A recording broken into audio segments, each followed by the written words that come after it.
Hello. Today in this episode, I'm joined by Fabio. Fabio Maragno is born in Milan. Fabio started working with graphic design in high school and then moved to Dundee in 2014 to study at Duncan of Jordanson College of Art and Design. He spent an exchange semester in Utrecht in the Netherlands, where we met. And then after graduating from DJ CAD in 2018, started working at David Chipperfield Architects in London. In 2019, they moved back to Italy to study communication and design for publishing at Isaiah Urbino. And then, although he's been back in Milan since early 2020, where he now works on a number of different projects, including freelancing at Triennale Milano. Hello, Fabio. Thank you for joining us. How are you doing? Hi, thanks for the lengthy introduction. I'm good. I'm good. Good. It's so nice to catch up again and have one of these conversations. But one of the first things I've noticed is your virtual background, actually. Yeah. Because that's like the balcony, like, kind of music and DJ sets that you used to have like in Italy way back at the start of lockdown, isn't it? Yeah. I think it'll be a running theme for this episode, and I must admit I hated it at the time, like just people blasting their own music, thinking it was okay to do it, but it had that like 15 minutes of yeah, just appreciating what was happening and the times we were living. But after that, it was just people thinking it was okay to share their music taste with the whole street. Yeah. So Well, because that was actually something that I wanted to kind of come back to later on in the episode. But I think, like, upon hearing when that started happening, like back in 2020, that's what initially inspired me to start doing like the Ideal Life radio show, even though it wasn't like that at the time, but it was just like one of the first things I started doing on lockdown and like moving back to Glasgow and stuff. I was thinking, oh, just kind of sharing music kind of communally and creating playlists and stuff like that. But yeah, so that was kind of one of the initial inspiring factors. But did you get to experience much of it, or like, and how long did it really last? um, I think it went on for a good few weeks. Yeah, it was an interesting time for many different reasons, but I think as Italians we tend to be quite critical of just being Italian, and that instead was a time where we all kind of came together. It was, yeah, um it was new in a way, other than football and food. There's not there's not much we all commonly agree on and feel passion towards, and that was a time where we all knew that something was happening and it was quite scary, and that was, yeah, an interesting kind of response to that situation. And also I remember just like the response I got from just random episodes from like other countries as well. I remember early March last year, I bought a few books on eBay, and then obviously like they were majorly delayed in arriving. And I remember I got this message from one of the sellers on eBay from France, and he was just saying, like, apologizing for the delay, because obviously like all international um, shipments were delayed, and I don't know, it was just a complete stranger being really supportive and saying, hold on, Italy, and uh, we're all in this together. I don't know.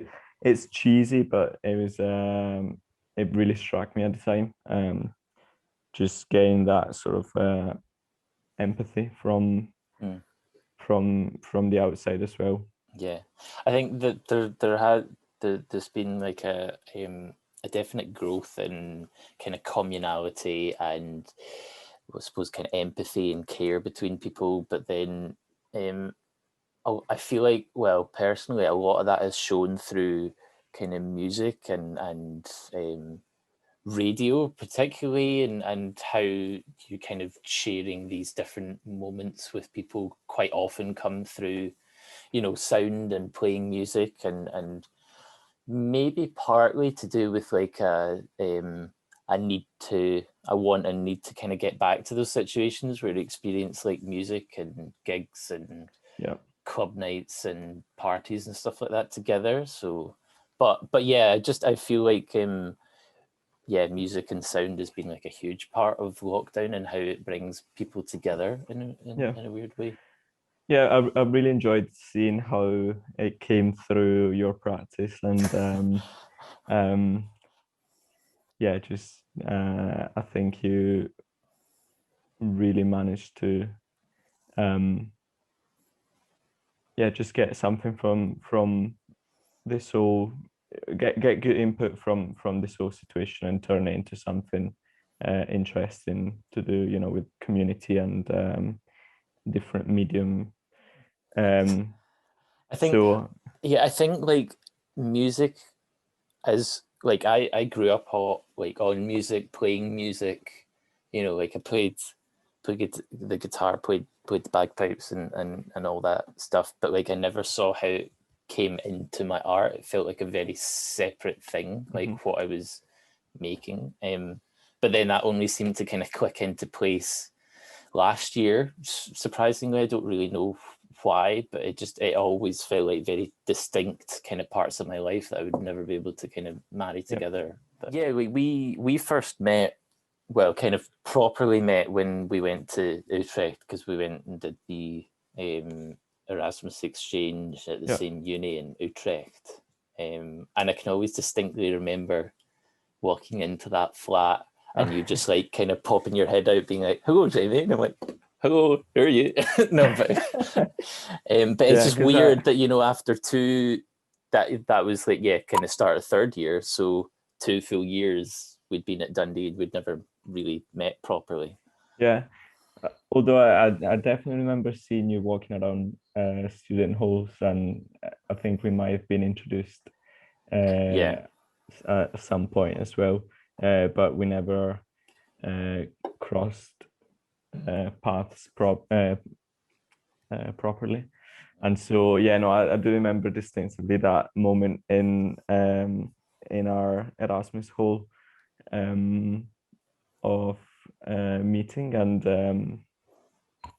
it was a very intense experience, those 6 months. But we definitely did bond, and I'm glad we kind of started our friendship there. And the rest is history. The rest is history.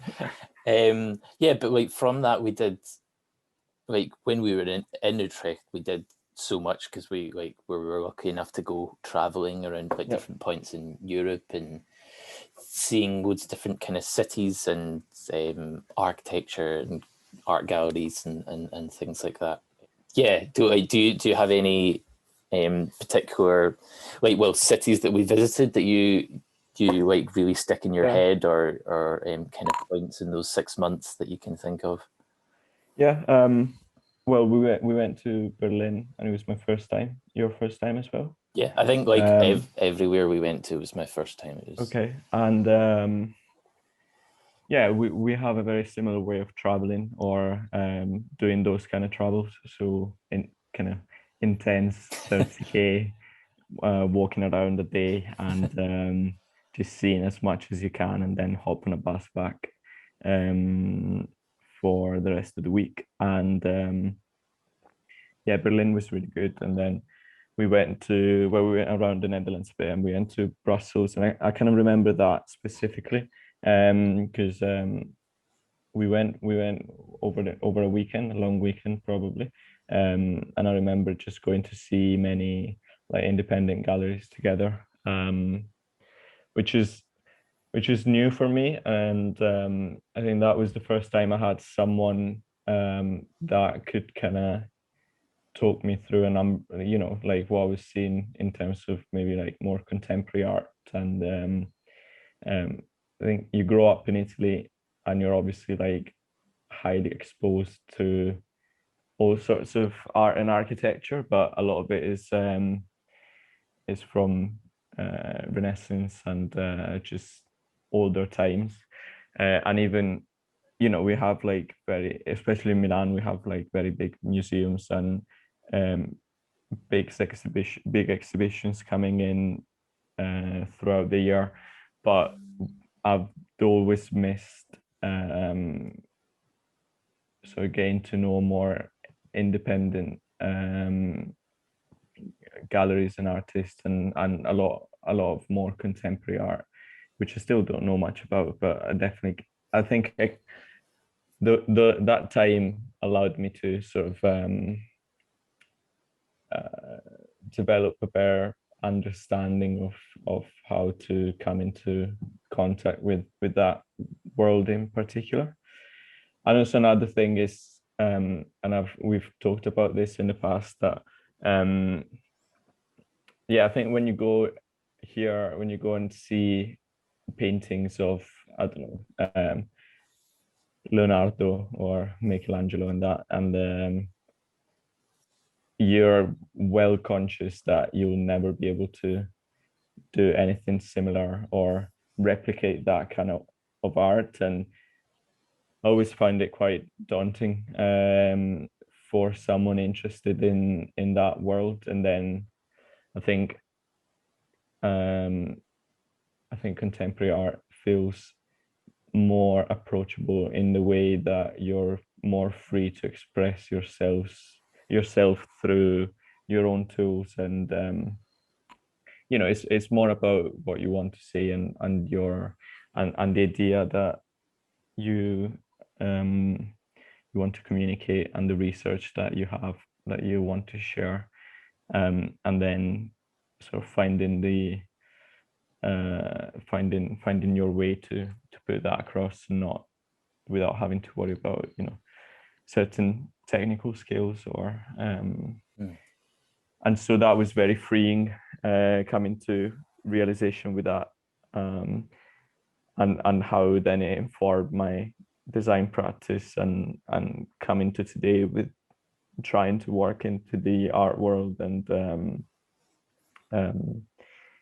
the interest in books and art books and photography books. And so definitely time changing, life changing time experience. Yeah. But then, you know, for my personal histories of studying graphic design in high school, and I did a very practical education on like printing machines, and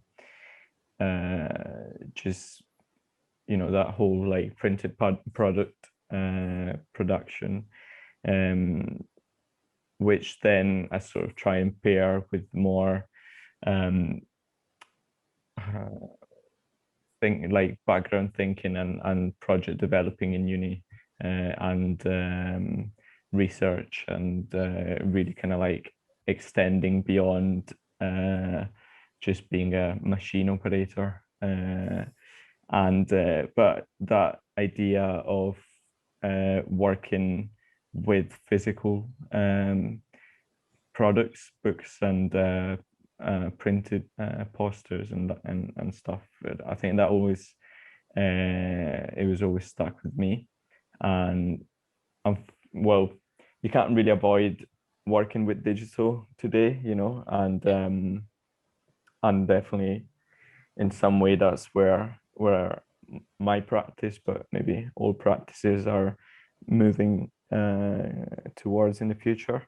But I try and keep a connection with the physical world as much as possible.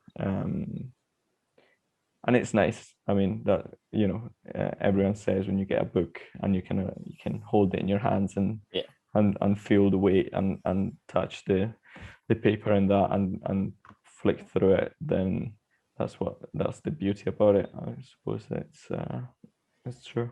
Yeah, especially I feel in the last year, I had mentioned this to Lizzie about like just the number of kind of publications and books and stuff like that that I've bought in the last year, but still tried to actually find the time to get around to like reading the majority of them. But it's like that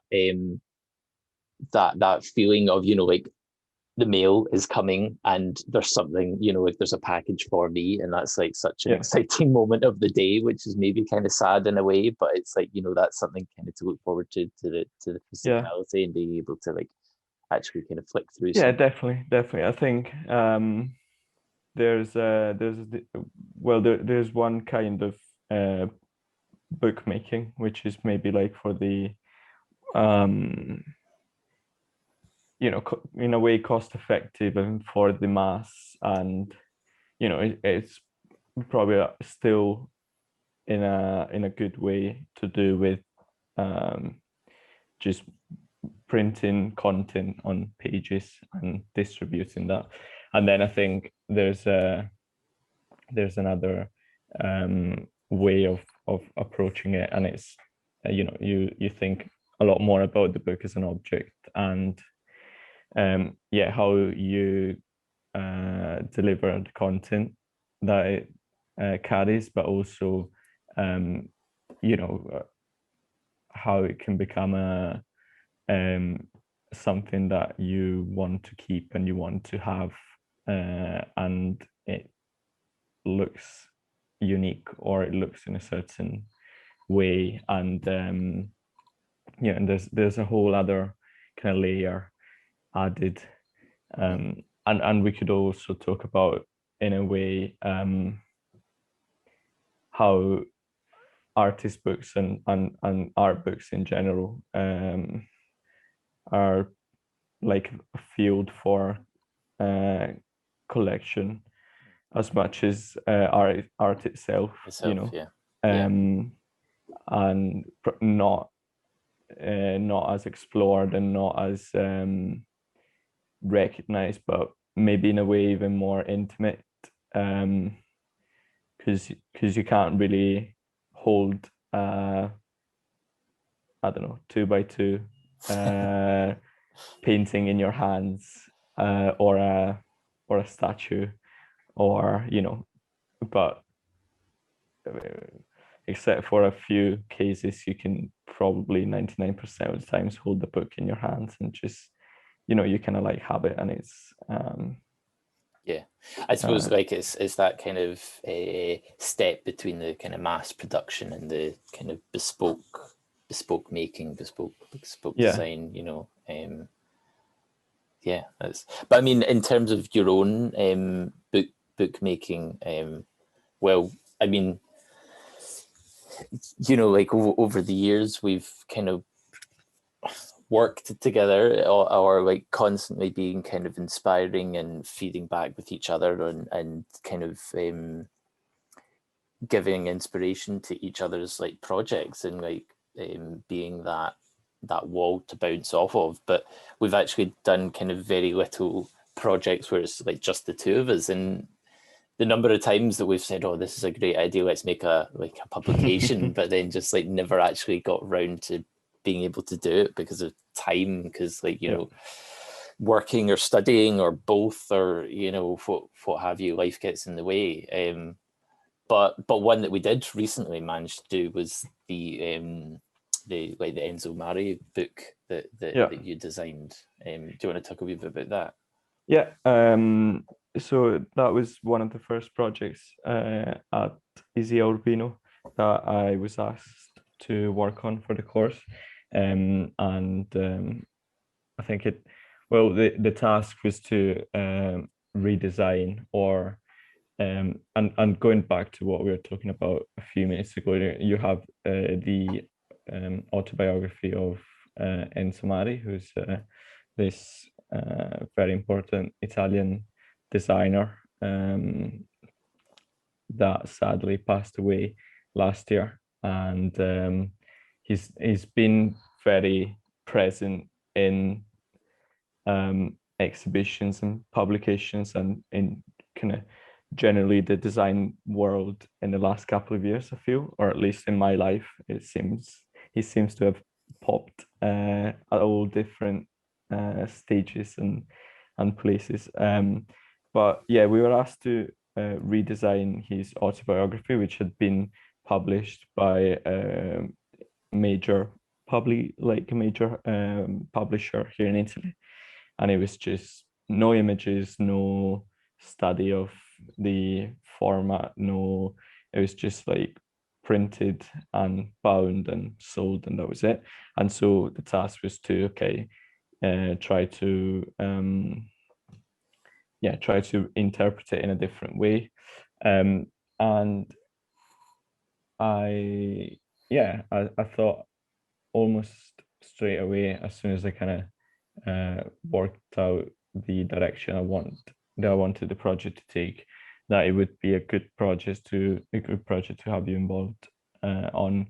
And you worked on some really nice we prints, etched prints. Is that right? And that would kind of complement the typesetting that I'd designed for the book, and sort of like the general idea and feeling, and then it had this whole metaphor with God, how do you say it in English? Don Quixote, yes. This really fascinating kind of sub-narrative that you'd managed to pair Enzo Mari's life with the story of Don Quixote. I know, a bit disrespectful for sure, but he's always been very outspoken on his views on things, and his idea of design and the role of the designer, almost, and in utopia, with a utopic approach to his beliefs, and it kind of reminded me of that fictional figure, and how he so determined to fight his own battles even when they're almost not real, but in the end for his own good and for the good of the society he lives in as a whole. And then I thought, I had some great visual material that I could possibly use, and it all made sense in my mind together. And so I think it was a good project, and it was a fun project, and the only project we managed to bring to an end so far. Yeah. I'd never, I suppose, illustrated in that sense to a brief per se out with my own work. So it was like a really different way of working. But I just thought, the way that you'd kind of come up with that idea to merge the two kind of lives and practices of, like a fictional character and this kind of outspoken but really kind of decisive figure in Italian design was just inspired, and I thought it was like so fascinating. And I mean the book that was made was great, and I think just from a time perspective, we weren't maybe able to do what you'd originally intended, where you'd actually got the prints themselves, so I suppose again kind of what we were touching on about this bespoke interactive nature of being able to like feel the original prints, that would have been like even better, like the next level. So it was just like the digital version, but or like kind of scans of the prints, but that would be like something kind of like next stage would be even better. And I mean, we worked cross continent through a pandemic. You were graduating from RCA with all the connected, Use. effort that had to go in in that, and so I think like in terms of how hard logistically it could all be, it was definitely like at, at the end of one spectrum, at the end of the spectrum. So we managed to pull that off, and it was really enjoyable. And but it's funny how we keep it, we kind of keep how would you say, teasing each other with ideas and possible projects, and I don't know, maybe like keep it interesting, or keep it keep your mind active on that sense, and knowing we always have an honest and free of judgment feedback on the other side. And I think that's regardless of the number of projects that we complete, I think that's part of the interesting kind of relationship that we have. I think work-wise. I think like it's like you say, kind of a reliable and constant source of reference and inspiration and non-judgmental criticism, and it's like ever valuable, and in whatever form that may be, you know, if it's just day-to-day work, and like I'm saying, oh, what do you think about this design, and you're like, sorry, but it's something's not working, and I'm like, don't say sorry, like I completely trust you on that. So there's not even like that. I think that's so wonderful. There's not that like barrier of thinking, oh, like what's he going to say about this? It was just like, what do you think? You were talking like it was a group project about the kind of invasive species of birds, and I don't know, maybe it's just my fascination with birds right now. I seem to have like a real thing with birds, and how they also seem to just like be appearing everywhere and in everyone's like art practice. Like, you know, you not that you go to exhibitions, but you see about exhibitions where there's just like birds are being used as a metaphor for like a harbinger of something like the end of the world or whatever. I know you're pulling this out of a hat after I've not talked about this project for like, or thought about this project for like a year solid, but this is late 2019. It was again one of the first projects at Isi Urbino, and it was supervised by Joe Scrotins, who's a graphic designer from working in Amsterdam, and he's mostly a book designer, really nice guy, and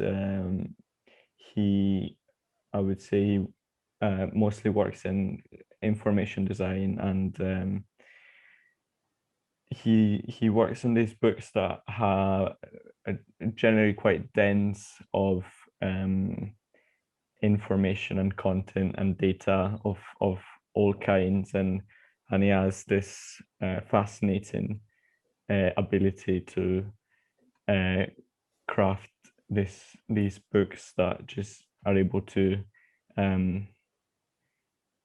contain so much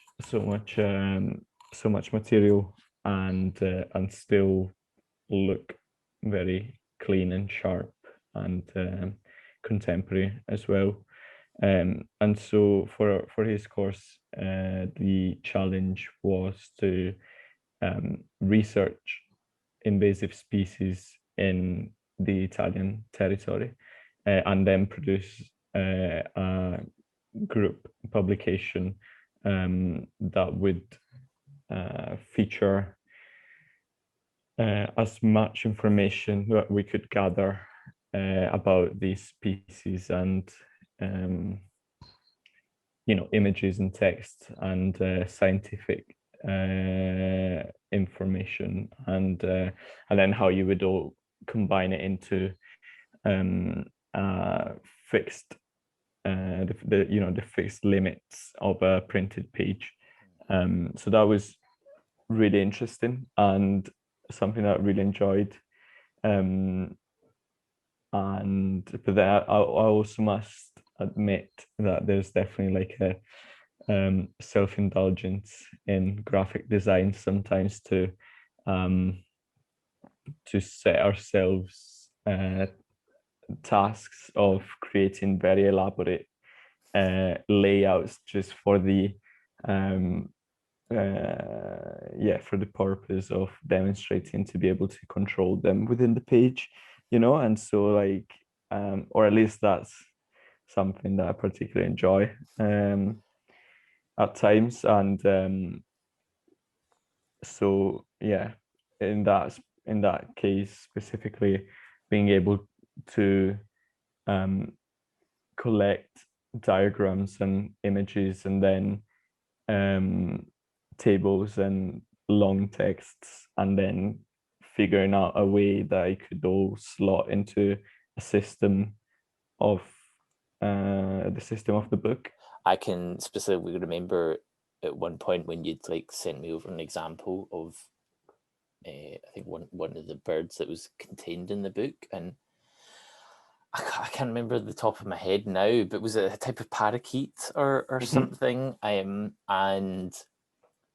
I can remember thinking, oh, that looks really familiar. And it was only like a couple of days later, I was walking through the park in my then London flat, and seeing all those parakeets, and it was like, and then I looked up, and there's so much writing behind this species of bird, overtaking kind of urban London populations, like I mean across the world, but like also very much in London. There's like an explosion of that species of bird, and just how that kind of exotic type of species may have been able to adapt to kind of urban setting.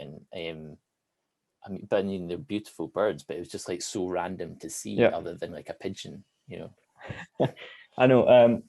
Well, that was before everything happened, last year, and I think now it all has a different meaning in terms of again the relationship between nature and animals and human space, and how as soon as we went into full lockdown, nature almost started reclaiming the space we had previously given for granted as human space. But for me at the time, it was just a pretext to practice hardcore graphic design. Jumping off on a complete tangent, something else you've been working on recently is commerce in Milan. Well, I mean, like I say, recently it's felt like a bit of a slow burner, but yeah. It has, yeah. So commerce is a really interesting project for me that I was lucky to get involved with here, and it's a bookshop and exhibition space opening in Milan, and we went from being set to open in October last year to January and then March, and now possibly, well, almost certainly June. I think limitations and everything that's been going on didn't quite help, and then it's a side project for everyone involved, and so it probably needs more time in the making than we'd all expected. But it's a really exciting thing happening in Milan, and I recommend anyone watching. If you've made it this far into our conversation, then make sure you go and check Commerce on Instagram, and there's a website as well, Commerce. And it's all centered on the book as a medium. It's a way of kind of looking at contemporary culture through the object, through the book as an object, and through that way of dealing with content. And and it's new for Milan, I think, of the great offer that we've got here. I think we're trying to do something different, and if anyone able to travel will be in Milan this summer, it's definitely a place to check out. I mean, thanks for the plug. I think like after all this time, like all these years of saying, right, I need to come to Milan, I need to come to Italy and visit you, and need to go and do these things, and you need to show me around, and thinking it was actually for once set for the start of this year, and it didn't happen because of obviously of lockdown restrictions. But I can't wait to come and actually see the space and have a chance to like look through all these books and stuff. I think it would be brilliant. To finish us off, like, I mean, it's been a brilliant discussion, as expected, talking about graphics and books and publications and mad dealings between each other, and how we've got to kind of ideas that we're working with. But the kind of final thing to round us off, I suppose, what I'm asking everyone to do is, you know, this Tracks to Utopia or Tracks to Topia section, where I've asked everyone to submit one or more tracks that, you know, will play out the end of the world as we jump in a ship to leave. So what's your suggestion? So I decided to go with Apocalypse Please by Muse, and I mean they are not so contemporary anymore, and unfortunately, but if you talk about end of the world, that's what I want to go off with, and it's interesting because it's the first track of a very underrated and I think beautiful altogether and very important still album, which is Absolution. This is a tribute to my teenage years listening to Muse all the time. Brilliant way to end. Cheers. Thanks very much, Fabio. Thank you.